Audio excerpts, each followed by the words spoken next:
Season 1 was a pure horror show disguised as nostalgic comfort food. It started with flickering lights and a bad feeling Joyce couldn't shake. And for 8 episodes, Stranger Things delivered genuine terror wrapped in 80s aesthetics. The Demogorgon wasn't a misunderstood creature or a piece in a larger game. It was a faceless predator that hunted children in the dark, and the show didn't shy away from showing what happened to people who couldn't run fast enough.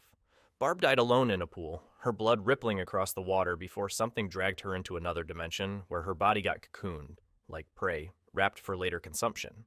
Will spent a week in hell hiding from monsters while his mother strung Christmas lights like Morse code trying to reach him across an impossible distance. The tone was Spielberg meets Stephen King, balancing wonder and dread in ways that made viewers feel simultaneously nostalgic and terrified. The synth score pulsed with menace. The shadows moved wrong.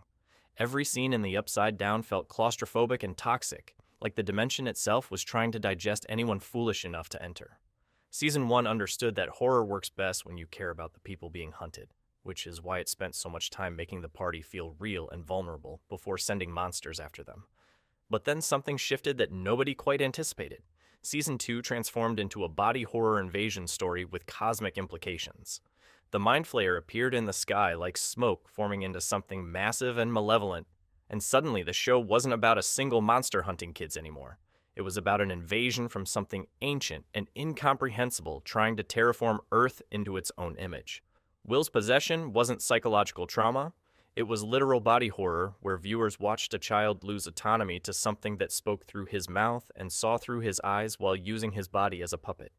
The vines spreading under Hawkins were a nervous system for something vast trying to integrate our world into its own biology. The genre shifted from monster hunting children to cosmic horror entity with apocalyptic ambitions, which raised the stakes while changing what kind of story the show was telling. Season 1's horror was intimate and personal, about a small group fighting something they could potentially understand and defeat. Season 2's horror was existential, about realizing the monster was just a foot soldier for something so much larger that defeating it might not even be possible. The climax involving Joyce exorcising the Mind Flayer from Will through heat and love felt more like a supernatural thriller than the action horror of Season 1, signaling that the show was willing to blend genres instead of staying in one lane. And just when fans thought they understood the formula, everything changed again. Season 3 became a summer blockbuster action movie that happened to have monsters. Gone was the creeping dread of Season 1 or the body horror invasion of Season 2. Season 3 opened in a neon-lit mall with upbeat montages of the kids hanging out at Scoops Ahoy, while Steve wore a sailor costume and complained about capitalism. The tone was lighter and funnier. Sure, there were still monsters and Russians building a gate under the mall, but the show treated those elements more like action movie obstacles than genuine threats for large stretches of the season. The kids broke into Russian bases like they were in a spy thriller. Hopper punched his way through the enemies like an 80s action hero. Even the Mind Flayer's return felt less scary, and more like a kaiju movie where the monster gets bigger and the heroes need bigger weapons. The shift was deliberate, which meant prioritizing fun over the sustained tension that defined earlier seasons. The Star Court battle felt like Terminator 2 meeting Independence Day, complete with the heroes using fireworks as improvised weapons against a 30-foot flesh monster, while Dustin sang the never-ending story theme over radio. It was entertaining and emotional, but it wasn't really horror anymore except in specific scenes like Billy's death. Fans noticed the tonal shift immediately. That made the show feel like a summer event rather than a creeping nightmare. By the way, if you like Stranger Things, I'd really appreciate it if you could subscribe. It helps more than you know. Season 4 splits into multiple genres simultaneously across its sprawling runtime, with episodes stretching past movie length and storylines scattered across California, Russia, and multiple timelines. Season 4 stopped being one kind of show and became everything at once. The Hawkins storyline played as gothic horror with Vecna's psychological torment and the Creel House flashbacks feeling like something from a Guillermo del Toro film. The Russia plot was a prison escape thriller where Hopper fought a Demogorgon gladiator style, while Joyce and Murray navigated Cold War espionage. The California storyline mixed coming-of-age road trip energy, with Eleven's psychological drama of recovering her powers through reliving childhood trauma. This reflected the show's growth from small-town mystery to sprawling fantasy epic, with too many characters and locations to maintain a cohesive tone. Season 4 felt less like a single story, and more like 4 different shows that occasionally checked in with each other through phone calls and plot contrivances, which created pacing issues, but but also allowed the Duffer Brothers to explore different genre influences within the same season. The Vecna scenes were pure horror, with bones snapping and eyes bleeding, while the Russia storyline featured action set pieces that wouldn't feel out of place in a John Wick movie. It was ambitious and messy in ways that divided the fan base between people who loved the scale and people who missed the focus. Intimacy of early seasons. And that genre chaos revealed something crucial about the show's evolution. The horror elements became background noise to emotional character drama. What started as a show about kids fighting monsters gradually transformed into a show about kids dealing with trauma while monsters happened in the background. Season 1's horror was the point, and the Demogorgon was the story, with character development supporting the supernatural threat. By Season 4, Vecna was almost secondary to Max processing grief, Will struggling with his sexuality, Eleven questioning her identity, and Steve articulating his dreams of domestic happiness. The monsters became metaphors for internal struggles rather than external threats that needed to be taken seriously on their own terms, which changed the viewing experience from will they survive the monster to will they survive their own damage. This shift isn't necessarily bad, but it does mean the show is fundamentally different from what it started as.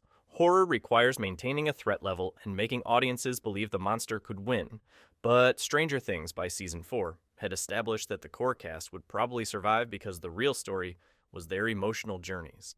Vecna's curse worked as horror specifically because it targeted trauma, making the psychological element inseparable from the supernatural threat. But even that felt more like expressed therapy than genuine monster hunting. The show became more interested in whether Max could overcome her depression than whether she'd physically survive Vecna, which is a compelling drama. Meanwhile, the show's relationship with nostalgia underwent its own transformation. The 80s references evolved from authentic period detail to self-aware pop culture commentary. Season 1 used its 1983 setting to create atmosphere, the wood-paneled station wagons, the landline phones creating communication limitations, the Dungeons & Dragons sessions as genuine character moments rather than meta-references. The 80s aesthetic served the story instead of being the story, with cultural references feeling organic to characters who actually lived in that time period. By Season 3, the show was leaning hard into nostalgia as spectacle. It was complete with new Coke product placement and every store designed to trigger maximum remember when responses from viewers old enough to have experienced that era firsthand. Season 4 took it even further by having characters openly discuss 80s culture in ways that felt more like the Duffer Brothers showing off their reference collection than authentic period behavior. The show became self-aware about its nostalgia, which created distance from the material in ways that early seasons avoided. It's the difference between a period piece that happens to be set in the 80s and a show about the 80s that uses period setting as its primary selling point. And, somewhere between Season 1 and Season 4, Stranger Things crossed that line without realizing it might fundamentally change what kind of story it was telling. And that self-awareness extended to how the show treated its own mythology. The simple monster from Season 1 became an interconnected multiverse requiring flowcharts to understand. The Demogorgon in Season 1 was straightforward, a predator from another dimension that hunted by blood and sound, terrifying in its simplicity. By Season 4, fans needed Reddit threads and YouTube explainer videos to understand that the Demogorgon was actually controlled by the Mind Flayer, which was actually shaped by Henry Creel, who became Vecna after Eleven banished him in 1979, and all of this connects to Hawkins Lab's experiments in the 50s and 60s, which might have been happening because the Upside Down was always calling to psychically sensitive people through dimensional weak points that predated human awareness. The mythology became so dense that casual viewers couldn't follow without dedicating serious mental energy to tracking how everything linked together. This transformation from monster show to complex mythology show mirrors what happened to Lost and other series that started with simple premises before building elaborate backstories that eventually overshadowed the original appeal. The difference is that Stranger Things managed to maintain emotional investment in characters even while the lore got increasingly complicated. It kept most fans engaged even when they couldn't quite explain how the Upside Down's timeline works or why it's frozen specifically on November 6, 1983. But perhaps the most significant genre shift involved the show's approach to death and consequences. The body count went from meaningful character deaths to plot armor protecting everyone who matters. Season 1 killed Barb and Benny, establishing that supporting characters could die at any moment, and nobody was safe just because they'd been introduced as someone's friend. Bob died in Season 2, Billy and Alexi died in Season 3, and Eddie died in Season 4.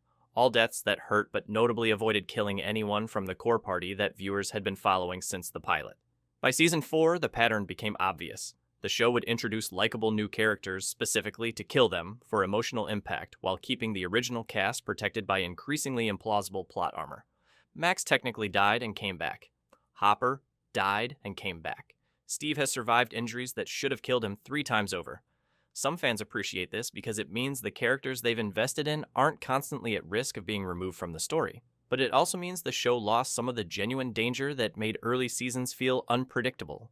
Season 5, being the final season, means the Duffer Brothers could finally kill Maine. Characters without worrying about future storylines, but 4 seasons of protection has trained viewers to assume everyone important will probably make it to the end. And speaking of assumptions, the show's treatment of its villains evolved dramatically. Monsters stopped being mysterious threats and became tragic villains with sympathetic backstories. The Demogorgon in Season 1 was a pure monster, faceless, unknowable, operating on alien instincts that humans couldn't comprehend or negotiate with. There was no reasoning with it, no tragic backstory explaining its behavior, just a predator doing what predators do in environments that suit them. By Season 4, Vecna received an entire childhood trauma backstory, showing how Henry Creel became a monster through isolation, abuse, and corruption by forces he initially couldn't control. The show humanized its ultimate villain by showing he was once a confused child with powers he didn't ask for, which transformed him into a villain. This shift mirrors broader trends in genre storytelling, where audiences expect villains to have depth and reasons for their actions beyond because they're evil. But it also changes what kind of story is being told. Horror works best when the monster is other, incomprehensible and unstoppable, while drama requires understanding character motivation and psychological complexity.